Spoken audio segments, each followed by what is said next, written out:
दोस्तों, कुछ कहानियां बस एक वक्त के लिए डर पैदा करती हैं, लेकिन कुछ कहानियां ऐसी होती हैं जो दिल और दिमाग दोनों में अपनी छाप छोड़ जाती है। आज की कहानी कुछ ऐसी है जिसमें एक सीरियल किलर बहुत सारी फीमेल्स को बड़ी ही बेरहमी से मार डालता है और हर मर्डर के बाद पीछे छोड़ देता है एक कोड, एक ऐसा कोड जिसको समझना हर किसी के बस की बात नहीं है। फिर जब एक FBI की यंग एजेंट को ये केस दिया जाता है तो शुरू में तो उसे ये लगता है कि ये कोई आम क्रिमिनल केस है, लेकिन जैसे जैसे वो गहराई में जाती है उसके सामने आने लगते हैं कुछ ऐसे सच जिन पर यकीन करना आसान नहीं होता। ये सिर्फ मर्डर मिस्ट्री ही नहीं बल्कि ये कहानी है डर, राज और एक अजीब ताकत की, जिसका नाम है लॉन्ग लेग्स। तो ज्यादा बातें ना करते हुए हम इस कहानी को शुरू करते हैं।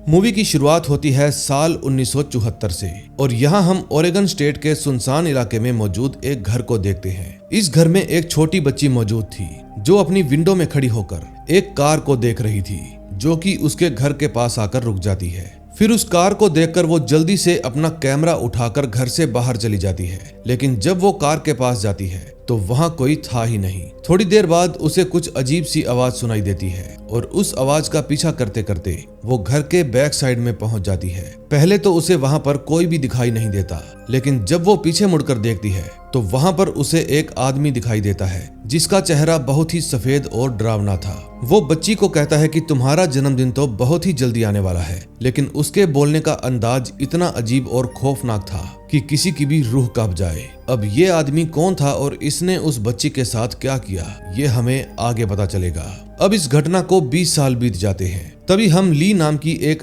FBI एजेंट को देखते हैं जो बहुत ही ज्यादा इंटेलिजेंट है और उसने अभी तक अपने सभी केसेस को बिना किसी की हेल्प के ही खुद ही सॉल्व किए हैं। ली को अपने सीनियर पार्टनर फिस्क के साथ एक खतरनाक क्रिमिनल को पकड़ने का मिशन मिलता है। फिर ली जब फिस्क के साथ उस क्रिमिनल की तलाश करने लगती है तो उसे एक अजीब सा एहसास होता है, मानो जैसे वो जानती हो कि क्रिमिनल किस घर में छिपा है। फिर वो ये बात फिस्क को भी बताती है, लेकिन वो उसकी बात को नजरअंदाज कर देता है। लेकिन ली को पूरा कॉन्फिडेंस था कि जरूर वो क्रिमिनल उसी घर के अंदर छुपा है। फिर फिस्क कहता है कि तुम यहीं पर रुको, मैं उस घर के अंदर जाकर देखता हूँ। फिर जैसे ही फिस्क उस घर की डोरबेल बजाता है तो कोई इंसान उसे गोली मार देता है।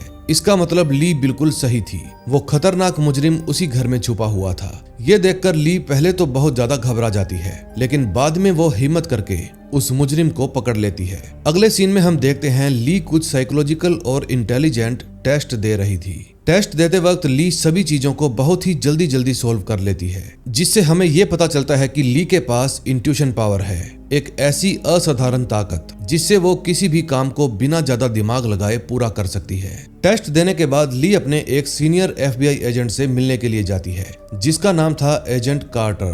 कार्टर भी ली की उस पावर से वाकिफ था, इसलिए वो उसे एक बहुत ही उलझा हुआ केस सॉल्व करने के लिए देता है जो बहुत सालों से ओपन पड़ा था। ली को ये केस इस उम्मीद में सौंपा गया था कि शायद वो इस रहस्यमयी सिलसिले में कुछ ऐसी खोज कर दे जो आज तक सभी से छुपी हुई है।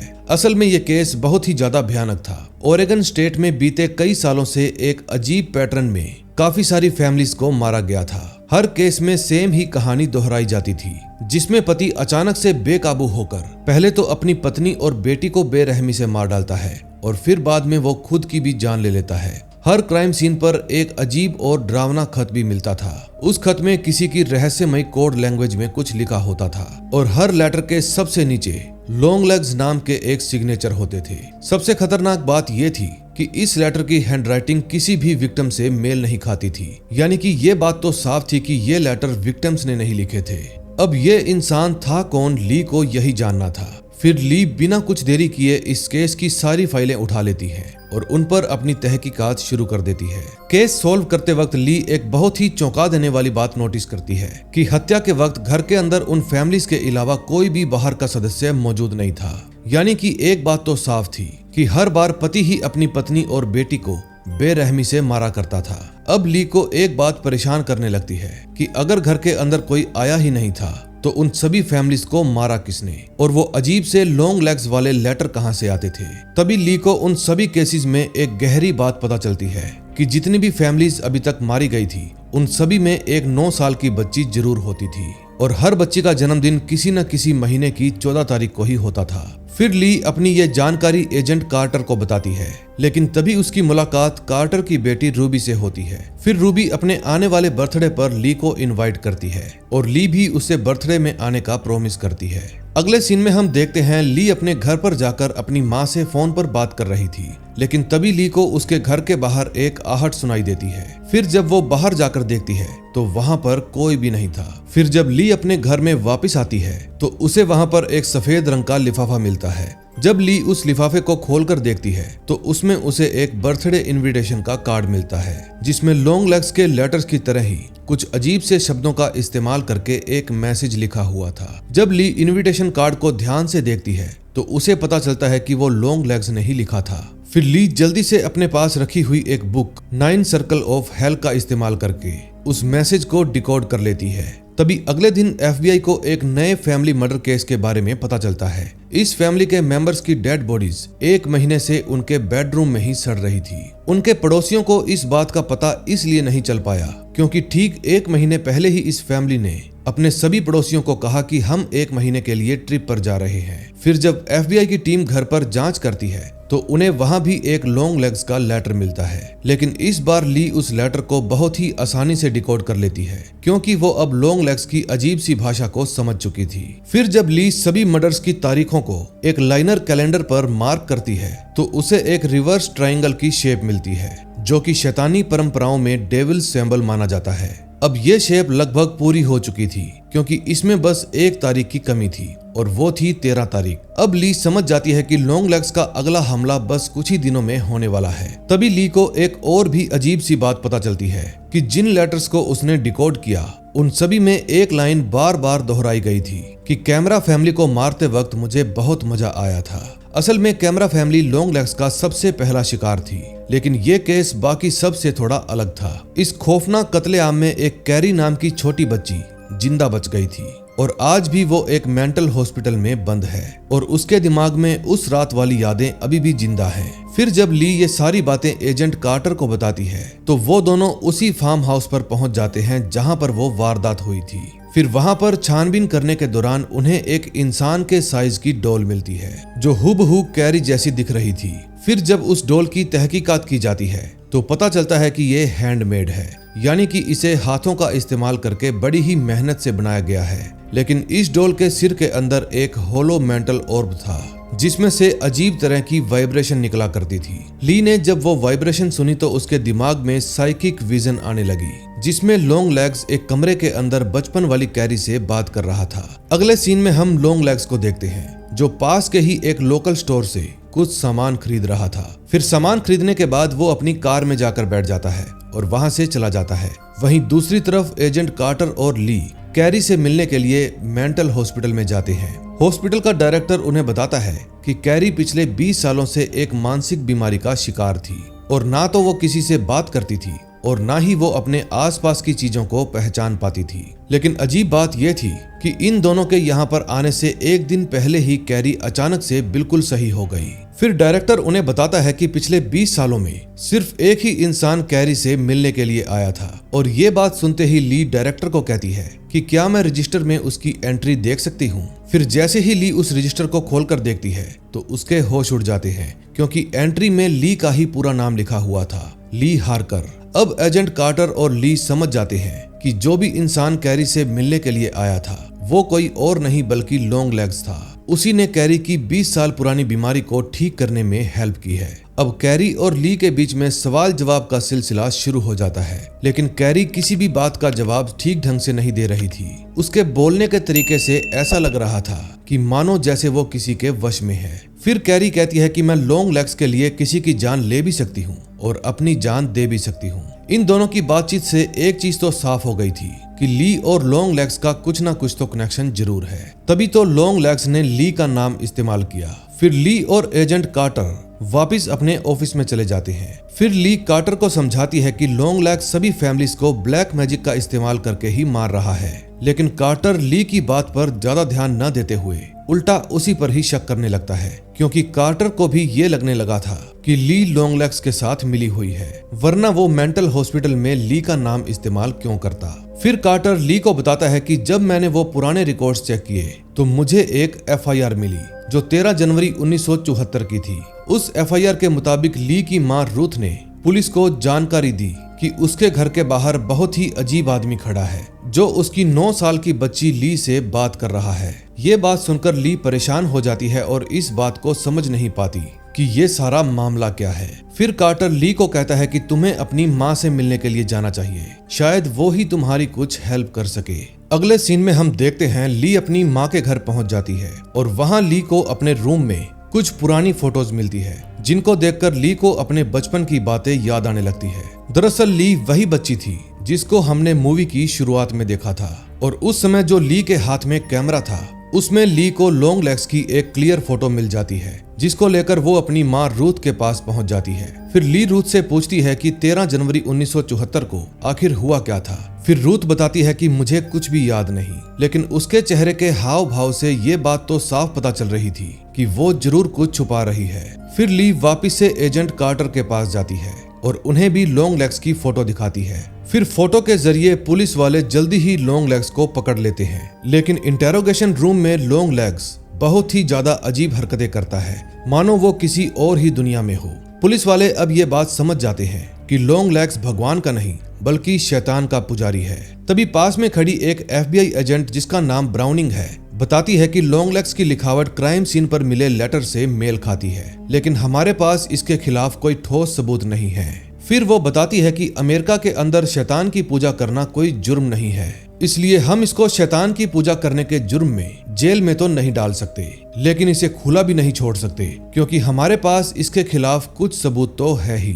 अब इससे एक बात तो साबित हो जाती है कि अब तक के सभी केसेस में इसका कुछ ना कुछ कनेक्शन तो जरूर है। लेकिन ली के दिमाग में एक बात अभी भी घूम रही थी कि आखिर लॉन्ग लेग्स ये सारे क्राइम अकेला कैसे करता है। जरूर इसके साथ कोई ना कोई मिला हुआ है जो कि बाहर रहकर इसकी हेल्प करता है, क्योंकि किसी भी फैमिली केस में कोई भी बाहर का आदमी घर के अंदर घुसा ही नहीं था। आखिर वो सभी अजीब लेटर घर के अंदर कौन रखा करता था। फिर सच्चाई पता करने के लिए ली अब खुद इंटेरोगेशन रूम में जाती है और लॉन्ग लेग्स से बात करने लगती है। वो पूछती है कि तुम किसके लिए काम करते हो। फिर लॉन्ग लेग्स जवाब देता है कि मैं उन लोगों के लिए काम करता हूँ जो जमीन के नीचे रहते हैं। फिर ली उससे दोबारा पूछती है कि जमीन के नीचे कौन रहता है। ये बात सुनकर लॉन्ग लेग्स बहुत ज्यादा सीरियस हो जाता है और कहता है कि तुम ये बात अपनी माँ से क्यों नहीं पूछती। फिर इतना कहने के बाद लॉन्ग लेग्स वहां पर रखी टेबल पर अपना सर जोर जोर से पटकने लगता है और देखते ही देखते उसकी वहीं पर मौत हो जाती है। तभी वहां पर एजेंट कार्टर भी आ जाता है। वहां आकर वो सबसे पहले ली को संभालता है क्योंकि ली ये सब कुछ देखकर बहुत ज्यादा घबरा गई थी। फिर वो ली को बताता है कि कैरी ने मेंटल हॉस्पिटल की छत से कूदकर अपनी जान दे दी। इस समय एजेंट कार्टर बहुत ही ज्यादा गुस्से में था क्योंकि लॉन्ग लेग्स के मरने की वजह से अब वो इस केस के बारे में आगे कुछ भी नहीं जान पाएगा। अगले सीन में हम देखते हैं ली एजेंट ब्राउनिंग को लेकर अपनी माँ से सवाल जवाब करने के लिए जाती है, लेकिन जब वो अपने घर के अंदर जाती है तो वहां पर उसे कोई भी नहीं मिलता।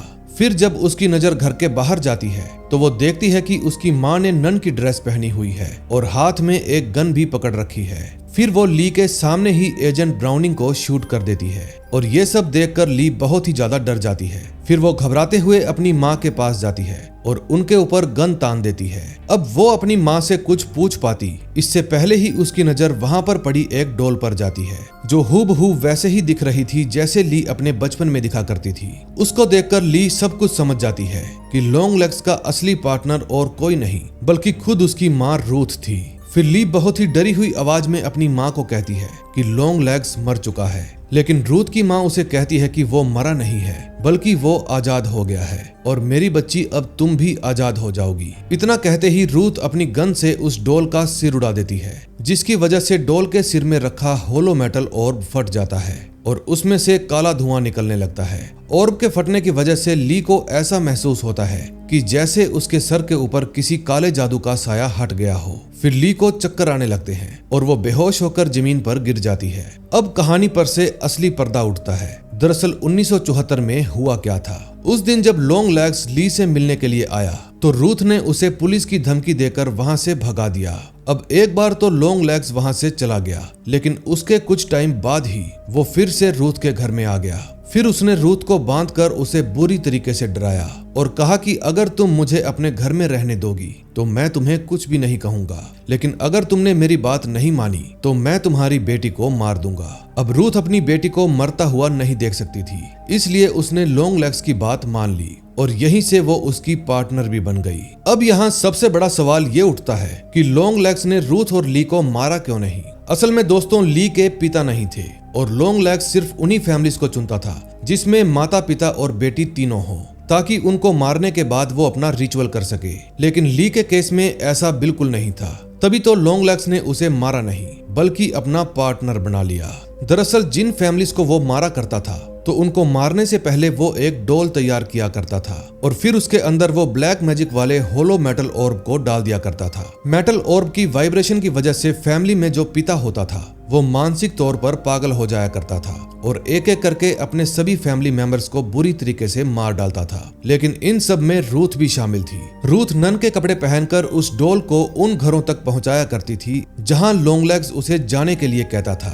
फिर वो सभी फैमिलीज को कहा करती थी कि आपने चर्च की तरफ से एक गिफ्ट जीता है। अब क्योंकि गिफ्ट चर्च की तरफ से आया करता था, इसलिए सब लोग उसे रख लिया करते थे। फिर जब वो लोग उस बॉक्स को खोलते थे तो उन्हें उसमें एक डॉल मिलती थी जो बिल्कुल उनकी 9 साल की बच्ची की तरह ही दिखती थी। और फिर शुरू होता था वही मौत का खेल, जिसमें पिता अपनी पूरी फैमिली को मार डालता था और फिर बाद में खुद की भी जान ले लेता था। लॉन्ग लेग्स ने ली के लिए भी बिल्कुल वैसी ही एक डॉल बनाई थी, जिसकी वजह से ली अपनी बचपन की सारी यादें भूल चुकी थी। उसे तो ये तक याद नहीं था कि लॉन्ग लेग्स उसके घर के बेसमेंट में ही रहा करता था और वहीं से वो सारी चीजों को कंट्रोल किया करता था। फिर जब रूथ ने उस डॉल के सिर में मौजूद होलो मेटल ऑर्ब को अपनी गन से उड़ा दिया तो ली को सब कुछ याद आ गया, क्योंकि मेटल ऑर्ब के टूटने से लॉन्ग लेग्स का ब्लैक मैजिक ली के ऊपर से हट गया। लेकिन लॉन्ग लेग्स का एक काम अभी भी बाकी था। उसने जो रिवर्स ट्रायंगल बनाया था वो पूरा होना बाकी था और उसके लिए जरूरत थी एक और फैमिली की मौत। दोस्तों, ये वही रिवर्स ट्रायंगल था जिसके बारे में ली ने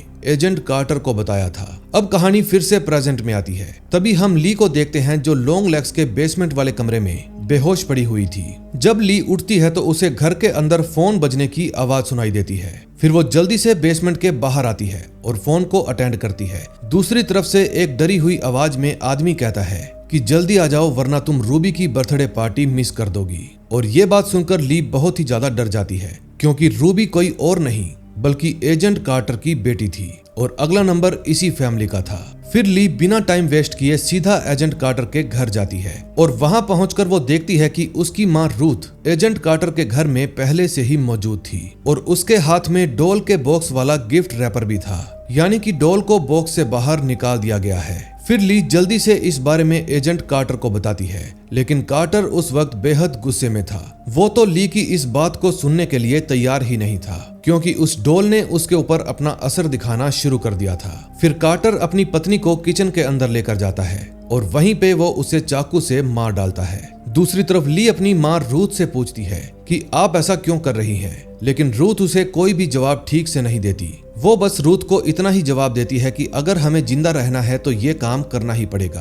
तभी वहां कार्टर भी आ जाता है, जो शायद अब रूबी को नुकसान पहुंचाने वाला था, लेकिन तभी ली कार्टर पर गोली चला देती है ताकि रूबी को बचा सके। अब कार्टर तो मर जाता है, लेकिन तभी रूथ अपने बैग में से ली को मारने के लिए एक चाकू निकालती है। चाकू देखकर ली अपनी मां को रुकने के लिए कहती है, लेकिन वो ली की एक भी बात नहीं सुनती, इसलिए मजबूरी में ली को अपनी मां पर गोली चलानी ही पड़ती है। फिर ली रूबी को जल्दी से उस डॉल से दूर करती है और अपनी गन निकालकर डॉल को शूट करने लगती है, लेकिन गन से गोली ही नहीं चलती। तभी लास्ट सीन में हम देखते हैं ली और रूबी दोनों ही उस डॉल को देखे जा रही थी और यहीं पर इस मूवी का एंड हो जाता है। दोस्तों, मानो या ना मानो, जरूर ये दोनों पोजेस हो गई थी। अब आगे ये दोनों क्या करेंगी ये शायद हमें इसके सेकंड पार्ट में पता चलेगा, जो कि अभी तक रिलीज नहीं हुआ है। दोस्तों, अगर वीडियो अच्छी लगी हो तो प्लीज वीडियो को लाइक करके चैनल को सब्सक्राइब कर दें और बेल आइकन दबाना मत भूलना, ताकि जैसे ही इसका सेकंड पार्ट आए आपको नोटिफिकेशन मिल जाए। हम मिलेंगे ऐसी ही और मजेदार मूवी के साथ। Till then, bye bye.